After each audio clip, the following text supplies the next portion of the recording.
रुक जाओ भाई, समझने बात करने की कोशिश करो। भाई एक मिनट रुक जाओ यार, कमाल की बात है। भाई एक मिनट रुक जाओ, सबर भाई, सबर करो। ओ यार एक मिनट रुक जाओ यार, क्या मतलब?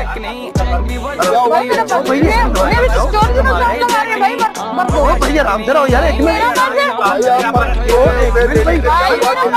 कमा रही है। आप मुझे बताओ क्या परिस्थिति है? तो भाई यार ये मैं इसको हाथों को लिफ्ट किया थे कानपुर से, ये मुझे कह रही थी मेरे पास किराए के पैसे नहीं। मतलब क्या मतलब है? भाई मैंने नहीं निकाला, मेरे पास वापस करो। आप चोरी कर रहे हो मुझे पता। एक तो उल्टा कर रहे हो आप, उल्टा जोर दे रहे हो। मैंने नहीं की भाई, मैंने नहीं की ऐसे। ओ भाई ऐसे नहीं होता है भाई, ये क्या बात हुई? नहीं नहीं एक मिनट रुक जाओ भाई यार, कमाल है यार, एक मिनट रुक जाओ यार, कमाल है। उल्टा बनाई ये नुकसान दे यार, इसने मेरा ये मोबाइल चोरी कर दिया, पर्स है, डायरी है। ओ भाई नहीं, एक मिनट वापस आपका मोबाइल